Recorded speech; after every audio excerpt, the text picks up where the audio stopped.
Daily Words of God. What should you know about the practical God? The Spirit, the person, and the Word make up the practical God Himself. And this is the true meaning of the practical God Himself.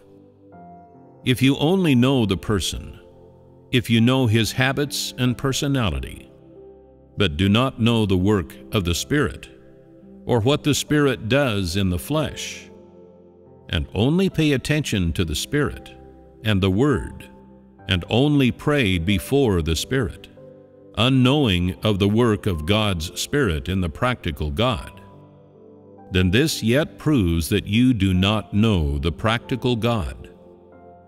Knowledge of the practical God includes knowing and experiencing His words, and grasping the rules and principles of the work of the Holy Spirit, and how the Spirit of God works in the flesh.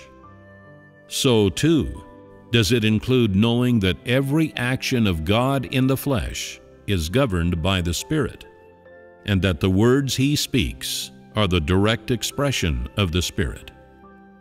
Thus, if you wish to know the practical God, you must primarily know how God works in humanity and in divinity. This, in turn, concerns the expressions of the Spirit, which all people engage with. What is covered in the expressions of the Spirit? Sometimes the practical God works in humanity, and sometimes in divinity. But overall, in both cases, the Spirit is in command. Whatever the Spirit within people, thus is their external expression. The Spirit works normally, but there are two parts to His direction by the Spirit. One part is His work in humanity, and the other is His work through divinity. You should know this clearly. The Spirit's work varies according to the circumstances. When His human work is required, the Spirit directs this human work. And when His divine work is required, the divinity appears directly to carry it out. Because God works in the flesh and appears in the flesh, He both works in humanity and in divinity. His work in humanity is directed by the Spirit, and in order to satisfy people's fleshly needs, to facilitate their engagement with Him, to allow them to behold the reality and normality of God, and to allow them to see that the Spirit of God has come in the flesh and is among man, lives together with man, and engages with man. His work in divinity is in order to provide the life of people and guide people in everything from the positive side, changing people's dispositions and allowing them to truly behold the Spirit's appearance in the flesh. In the main, the growth in man's life is directly achieved through God's work and words in divinity. Only if people accept God's work in divinity can they achieve changes in their disposition. Only then can they be sated in their spirit. Only if there is added to this the work in humanity, God's shepherding, support, and provision in humanity, can people satisfy God's will. The practical God Himself that we speak of today works both in humanity and in divinity. Through the appearance of the practical God, His normal human work and life, and His completely divine work are achieved. His humanity and divinity are combined in one, and the work of both is accomplished through words. Whether in humanity or divinity, He utters words. When God works in humanity, He speaks the language of humanity, so that people may engage and understand. His words are spoken plainly and are easy to understand, such that they can be provided to all people, regardless of whether these people are possessed of knowledge or poorly educated. They can all receive God's words. God's work in divinity is also carried out through words, but it is full of provision. It is full of life. It is untainted by human meaning. It does not involve human preferences, and it is without human limits. It is outside the bounds of any normal humanity.